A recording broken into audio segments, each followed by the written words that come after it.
स्वागत है। मैं हूं सुमित और लगातार दूसरा दिन, जबकि कल की बाजार में एक बढ़िया तेजी सेकेंड हाफ के अंदर आई थी। आज भी मार्केट्स में थोड़ा सा रिबाउंड जरूर देखने को मिला इंडेक्स लेवल पे एटलीस्ट, लेकिन आज भी सुबह से लेकर शाम तक एक ही चीज बड़ी क्रूशियल रही कि मिड कैप स्मॉल कैप आज भी पार्टिसिपेट करते हुए दिखाई पड़ रहे थे। वहां पर भी खरीदारी का ही दौर आता हुआ दिखाई पड़ रहा था। तो मेजरली मार्केट्स में फ्रंट लाइन इंडेक्स के अंदर कामकाज इतना नहीं था, लेकिन मिड कैप स्मॉल कैप के अंदर एक बढ़िया ट्रेड बनता हुआ दिखाई पड़ रहा था। अलग अलग अगर आंकड़ों की बात की जाए तो आज मेजरली पहले तो निफ्टी बैंक में पीएसयू बैंकिंग बास्केट के अंदर कुछ आज ट्रेड होता हुआ दिखाई पड़ रहा था। कैपिटल गुड्स के अंदर एक अच्छी खरीदारी आते हुए दिखाई पड़ रही थी। इसके अलावा आज थोड़ी बहुत जो खरीदारी देखने को मिल रही थी वो मिड कैप स्मॉल कैप में अलग अलग सब सेक्टर्स में, मिसाल के तौर पे सेलेक्टिव फार्मा जो कि आज तेजी के अंदर ट्रेड कर रहा था।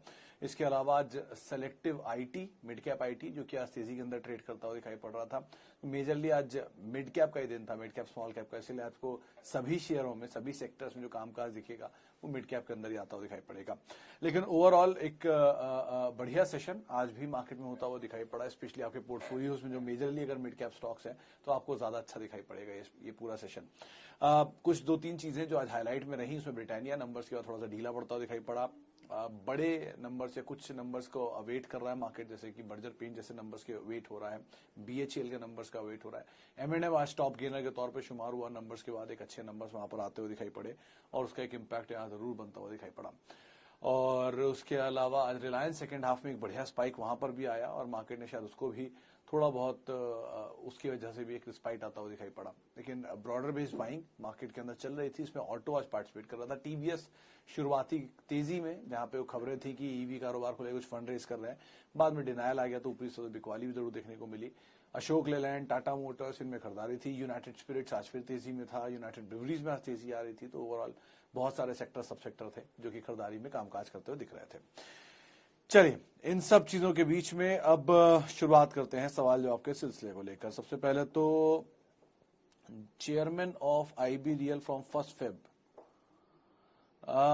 कौशिक साहब, ये बाजार में कुछ हर्ड ऑन द स्ट्रीट था ये कि HDFC के बोर्ड से कोई नया चेयरमैन IBReal में आया है, लेकिन ये कोई कंपनी ने इस पर क्लैरिफिकेशन नहीं दिया। और अगर ऐसा हुआ है तो ऑब्वियसली बात है, देखिए ये बात तो आप मान के चले कि इंडिया बुल्स रियल एस्टेट के एग्जिस्टिंग मैनेजमेंट कंपनी से निकलेगा और नया मैनेजमेंट जो है वो आता हुआ दिखाई पड़ेगा। मेरे ऑडियो को लेकर शायद कुछ इश्यू आ रहा है, खैर और कोशिश करता हूं तेज बोलने की। लेकिन जो नया मैनेजमेंट आ रहा है इंडिया बुल्स रियल एस्टेट में वो पॉजिटिव है और जो पुराना मैनेजमेंट कंपनी से निकल रहा है वो नेगेटिव है। कंपनी के नंबर से भी इसीलिए टर्न अराउंड आपको दिखाई पड़ेगा इस क्वार्टर के अंदर और वो धीरे धीरे पिकअप करेगा गोइंग फॉरवर्ड। तो ये धीरे धीरे जो पिकअप आएगा ये कंपनी के लिए और बढ़िया साइन के तौर पे आप इसे देख सकते हैं। इसीलिए इंडिया बुल्स रियल एस्टेट पे मैंने कई बारी तेजी की बातचीत की भी है। धीरे धीरे सिचुएशन इंप्रूव होती जाएगी और एज एंड व्हेन नंबर्स को इंप्रूवमेंट आप देखेंगे वैसे वैसे स्टॉक के अंदर भी रिएक्शन आएगा। आज भी 195 रुपए पहुंच गया, नए हाइस के आसपास कामकाज कर रहा, तो वो भी एक अच्छी चीज के तौर पे आप देख सकते हैं। अच्छा, आगे बढ़ते हैं और IGL SW solar, sir SW solar पे अब रिलायंस ने स्टेक ले लिया है, तो ऑब्वियसली बात है कि बड़ी कंपनी की का स्टेक इसमें लिया गया है, तो अब फेरबदल कैसा होता है नंबर्स पे वो इंपॉर्टेंट रहेगा पहली चीज तो। दूसरी चीज IGL में तो एटलीस्ट आप बने रहे, नंबर्स हैं इस हफ्ते, उसको आप जरूर देखें, उसके बाद आप कॉल लीजिएगा। लेकिन हाँ, SW सोलर के केस में आपको जरा नंबर्स पे क्रूशियली नजर रखिएगा। इन्होंने 2 क्वार्टर में अपने डेट को बहुत तेजी से रिड्यूस किया है और डेट रिडक्शन इनके मार्जिन को इंप्रूव करेगा। अगर ये इंप्रूवमेंट होता है, प्रॉफिट अच्छे आते हैं अगले 3 क्वार्टर 2 क्वार्टर में, तो आप अपनी कॉल ले सकते हैं। लेकिन IGL पहली प्रेफरेंस के तौर पर आप जरूर इसमें रख सकते हैं। अच्छा, पेटीएम IPO अवॉइड और नॉट, शिवम जी बड़ा ही क्रूशियल सवाल है। पेटीएम को लेकर 2-3 चीजें कल भी हमने इस पे बात की थी और आज भी कुछ नंबर्स मैं देख रहा था। पिछले 3 साल में कंपनी ने करीब करीब 9,000 करोड़ रुपए का रेवेन्यू किया है, 8200 करोड़ रुपए के आसपास का EBITDA लॉस किया है, ऑपरेटिंग लॉस जिसे कहते हैं, और करीब करीब 8,000 करोड़ रुपए से ज्यादा का नॉर्मल लॉस किया है। 9,000 करोड़ की सेल्स पे 8,000 करोड़ का लॉस कंपनी ऑलरेडी कर चुकी है। तो ये पिछले 3 साल में हुआ है। दूसरी चीज, कंपनी के साथ एक और इम्पोर्टेंट पार्ट ये है कि कंपनी 18,300 करोड़ रुपए रेज कर रही है, जिसमें से 8,300 करोड़ रुपए प्रमोटर के पास जाएंगे, मतलब नए रेज होंगे, और 10,000 करोड़ रुपए कंपनी एग्जिस्टिंग जो इन्वेस्टर्स हैं उनको एग्जिट देने के लिए यूज कर रही है। तो कंपनी कितना एक्सपैंड करेगी 8,300 करोड़ में, उसको भी देखना होगा। एक पार्ट ये है, और बहुत बड़ा साइज है इस कंपनी के आईपीओ का। इतनी बड़े आईपीओ में अगर सब्सक्रिप्शन मिलता है या इतनी बड़ी तेजी मिलती है, 2150 रुपए के आसपास का अपर प्राइस बैंड है, जो कि 1 रुपए की फेस वैल्यू का शेयर है। 10 रुपए की फेस वैल्यू पे से आप रखेंगे तो 21,000 रुपए का शेयर है। इस तरह की बड़े प्राइस के बावजूद क्या इसको गोइंग फॉरवर्ड और प्रीमियम मिलेगा लिस्टिंग के टाइम पर, यह थोड़ा समझना मुश्किल हो रहा है। इसीलिए इस पर कोई टिप्पणी नहीं आ रही है। दोनों तरह के एनालिस्ट फ्रेटर्निटी बटे हुए हैं, इसलिए आप बहुत सारे शेयर हैं बाजार में, बहुत अच्छे दाम पर शेयर अवेलेबल है बाजार में, उनको देख लीजिए। जरूरी है पेटीएम में पैसा डालना या उसे अवॉइड करना। अच्छा, आगे बढ़ते हैं, और India Mart, Route Mobile, Dixon Tech. India Mart, Subin साहब, इस हफ्ते के एंड में उसके नंबर हैं, आखिरी नंबर उसी के आने वाले एफएनडो में। इसके अलावा डिक्सन और रूट, दोनों एक केस में अभी एटलीस्ट आप थोड़ा ईज आउट होने दीजिए, क्योंकि इनमें बस ज्यादा है और नंबर्स इतने सपोर्टिव है नहीं। तो नंबर सपोर्टिव हो जाए तो आप जरूर पैसा डालिए, कोई दिक्कत नहीं है। प्रोडक्ट बेस्ड कंपनियों के साथ रहने में ये फायदा होता है कि over a period of time जब कभी बुरे समय में वो नीचे आते हैं तो उनके प्रोडक्ट उन्हें वापस सपोर्ट करते हैं। सर्विस बेस्ड कंपनीज में until unless they are exorbitantly good, जैसे टीसीएस, इन्फोसिस, तो बात अलग है। लेकिन एंसिलरी सर्विसेज वालों के साथ कहना कुछ मुश्किल है। एक जमाने में पेटीएम भी सर्विसेज देते थे ऑन मोबाइल के लिए। ऑन मोबाइल की सिचुएशन आज आपको पता ही है क्या है। तो ऐसे बहुत सारे हिस्टोरिकल फैक्ट्स देखने को मिले हैं। तो आप एटलीस्ट प्रोडक्ट बेस्ड कंपनीज के साथ रहिए, बहुत अच्छे दाम पे अभी भी बहुत सारे शेयर अवेलेबल है। अच्छा, आगे बढ़ते हैं, और रेणुका शुगर 26, एशियन पेंट 3000। विवेक साहब, एशियन पेंट नीचे मिले और खरीदारी कर सकते हैं, जो भी आया भी था हाल में। नंबर जब इसके आए थे खराब एक क्वार्टर के, तो 2800 की रेंज में मैंने देखा था, तो वो एक अच्छा साइन है, वहां आप खरीदारी कर सकते हैं। रेणुका में आप कुछ मत खरीदारी करिए, बस बने रहिए। तेजी निकलती है, पैसे ठीक ठाक बनते हैं तो आप निकल जाए, ज्यादा बेटर रहेगा।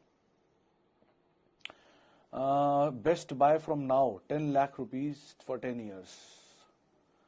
डिपेंड करता है किशु साहब, आपका होराइजन क्या है। आपको डिविडेंड के लिए चाहिए, आपको सेफ्टी के लिए चाहिए, आपको एग्रेशन के लिए चाहिए, आपका एपेटाइट अच्छा है, तो आपके आउट ऑफ कैपिटल ये 10 लाख कितना है ये भी मुझे नहीं पता। लेकिन हैविंग सेड दैट, मोनोपोलीज में हमेशा इन्वेस्ट करना चाहिए। बड़े बिजनेसेस में इन्वेस्ट करिए, अच्छी कंपनियों में इन्वेस्ट करिए, डेट फ्री कंपनी में इन्वेस्ट करिए। मेरे ट्विटर हैंडल पे पिन ट्वीट में आपको 10 कंपनियां दिख भी जाएंगी जहां पे आप अच्छे कॉर्पोरेट गवर्नेंस, अच्छे growth over a period of time देख चुके हैं। आप उनको देख लीजिए, वो ज्यादा अच्छे ऑप्शन रह सकते हैं। और 1-2 क्वार्टर में टेंशन मत लीजिए। अगर एक आध क्वार्टर में अनुमान से नीचे, अनुमान से खराब या अनुमान से बेहतर नंबर आ भी जाए तो एक क्वार्टर है, वो उस कंपनी की डेस्टिनी नहीं डिसाइड कर लेगा एक क्वार्टर के अंदर।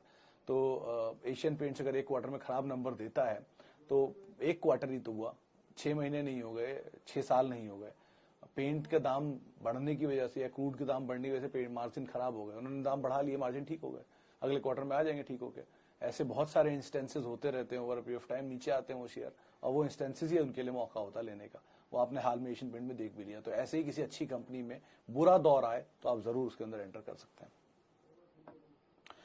टाटा कम्युनिकेशन पे इन्वेस्ट करना चाहिए लॉन्ग टर्म। शाह साहब, सतीश साहब, जरूर करना चाहिए। मतलब हैविंग सेड दैट, क्योंकि 2-3 चीजों में कोई फेरबदल हुआ नहीं है। पिछले क्वार्टर में जो मैं इसकी तेजी की बात करता था तब भी वही फंडामेंटल थे, आज भी वही है, कोई बदलाव नहीं हुआ इनकी। बल्कि सब्सिडरी में और बड़ी तेजी आ चुकी है। 2 सब्सिडरी हैं, तेजस और नेल्को, वो दोनों बहुत स्ट्रांगली परफॉर्म करके गए हैं, लेकिन पेरेंट ने परफॉर्म नहीं किया अभी तक, तो वो आज तो कल शायद कर जाए। दूसरी तरफ इस क्वार्टर के नंबर भी अच्छे थे। तीसरी तरफ वो उस समय भी largest under sea cable asset के ओनर होते थे और अभी भी हैं। उस समय भी वो टाटा ग्रुप की कंपनी थी और आज भी हैं।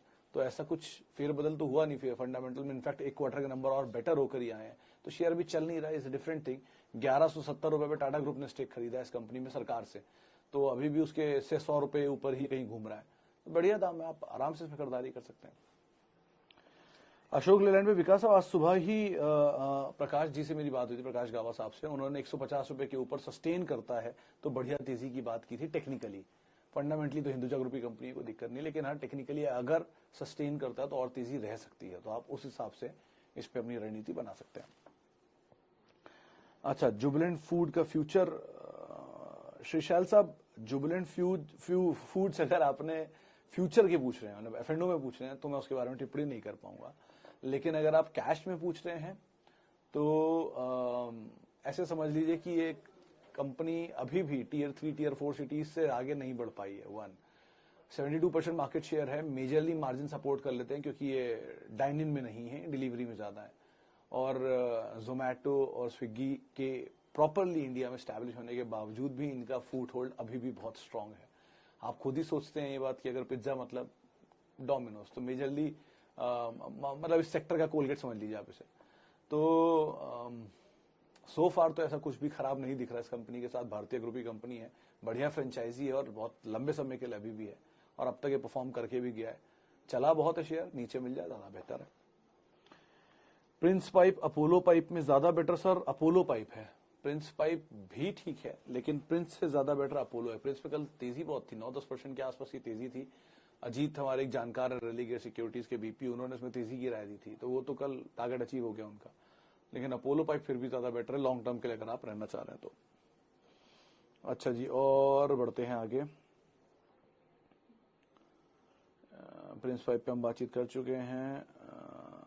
एनएमडीसी 147, राजीव साहब जब ये दो डिजिट में था तब ज्यादा बेटर था, क्योंकि तब तो ये डिविडेंड ल्यूक्रेटिव हो रहा था बहुत। एक समय में तो 12% के आसपास की डिविडेंड यील्ड पहुंच गई थी।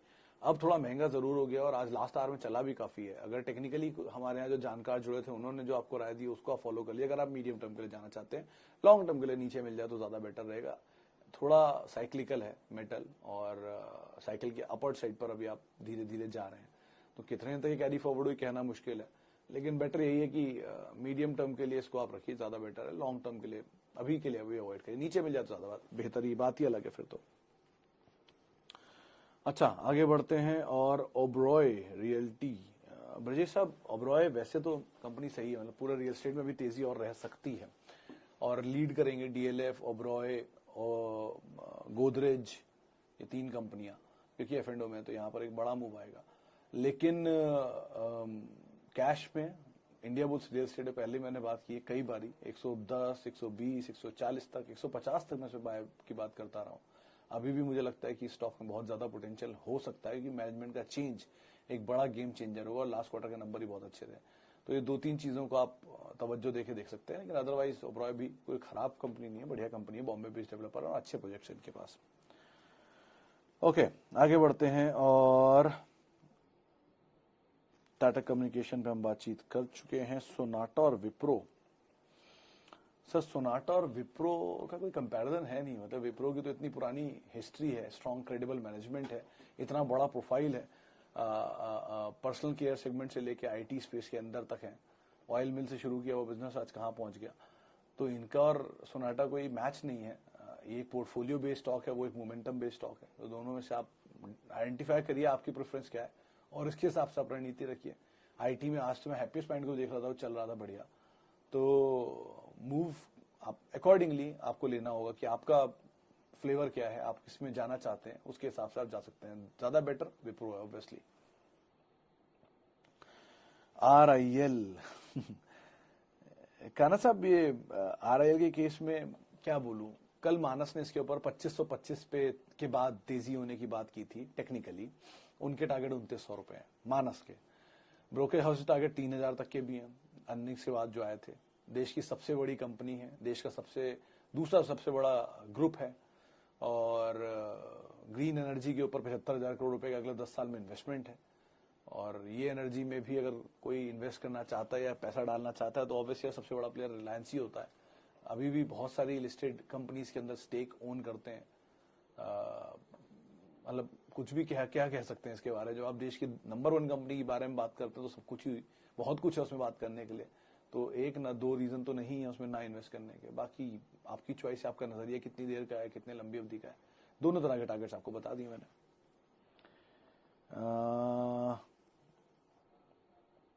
विवेक साहब, ये मेरे पिन ट्वीट में, यानी कि सबसे ऊपर जो ट्वीट आता है वही है जिसमें लिखा हुआ है कि दिवाली से लेकर इस दिवाली तक, बहुत लंबी सूची है जो ये मेंशन कर रही है कि पिछले 12 साल में या 11 साल में ये वो स्टॉक है जिन्होंने बहुत जोरदार रिटर्न दिया, और उनकी प्रॉफिटेबिलिटी ग्रोथ मैक्सिमम 15 से 20% होती है। आपको हमेशा पोर्टफोलियो में वो स्टॉक रखने हैं अपने कोर पोर्टफोलियो में जिनमें सालाना 20% भी रिटर्न मिले ना तो बहुत है। क्योंकि आप ये एक साथ चलने वाले 100% शेयर, या एक साथ एक तरफा रैली दिखाने वाले एक साथ एक तरफा नीचे की तरफ भी रैली दिखा सकते हैं। लेकिन जो हर साल स्टेबल 20% चल रहा है वो हर साल स्लोली 20% स्टेबल चलते रहेंगे। कोई भी जाइंट्स उठा लीजिए, Asian Paints, Pidilite, HUL, Berger, से HDFC Bank, TCS, Infosys, Reliance, ये सब वो हैं जो हर साल स्टेबल रिटर्न देते हैं। ना ये बहुत ज्यादा तेज भागते हैं, ना बहुत ज्यादा तेज टूटते हैं, एक अवधि के अंदर चलते रहेंगे and over a period of time आपके पोर्टफोलियो को मल्टीपल गेन देके बहुत बड़ा बना देंगे। तो उस हिसाब से आप इनको सोचिए, इस तरह के स्टॉक्स में रहिए। टाइटन, कोलगेट, वोल्टास, ऐसे बहुत सारे नाम हैं जो 20% साल की ग्रोथ देते हैं और over a period of time देते हैं। इनफैक्ट एशियन पेंट की तो हिस्ट्री मैंने चेक की हुई है, 27 साल में सिर्फ 3 साल ऐसे रहे हैं जिसमें वो नेगेटिव ग्रोथ देकर गया है, 27 साल में। वरना उसकी हिस्ट्री में हमेशा पॉजिटिव ही रिटर्न रहा है और ऑन एन एवरेज उसका रिटर्न जो आता है वो 27 से 28% के आसपास आता है पूरे इस 20-22 साल की हिस्ट्री के अंदर। तो ऐसी कंपनियों में आराम से आप पोर्टफोलियो का हिस्सा बना के बढ़िया रखिए। अमन साहब, अतुल अच्छी कंपनी है, इसमें कोई बुराई नहीं है, बढ़िया कंपनी है और बहुत सारी चीजें इसके साथ क्रूशियल है। लाल भाई ग्रुप की कंपनी पहली चीज, केमिकल स्पेस की दिग्गज कंपनी दूसरी चीज, अतुल जो गुजरात में एक जगह है वहां पर इनका प्लांट है, बहुत बढ़िया प्लांट, एक लार्जेस्ट, मतलब दो इसका रिलेवेंस नहीं है लेकिन लार्जेस्ट खजूर की एक्सपोर्टर है ये इंडिया की। ये एक जमाने में फाइजर और नोवार्टिस के लिए मास्टर फ्रेंचाइजीज ओन करते थे उनके डिस्ट्रीब्यूशन को लेकर गुजरात में, इसीलिए फाइजर का 1.5% स्टेक आज भी है इनके पास और नोवार्टिस में अभी शायद 3% स्टेक इनके पास है। एक अच्छा डिविडेंड यील्ड भी वहां से, डिविडेंड इनकम भी इनको वहां से आती है, इसलिए इनका कोर ऑपरेटिंग प्रॉफिट के साथ साथ अदर इनकम का हेड भी बहुत अच्छा चलता है।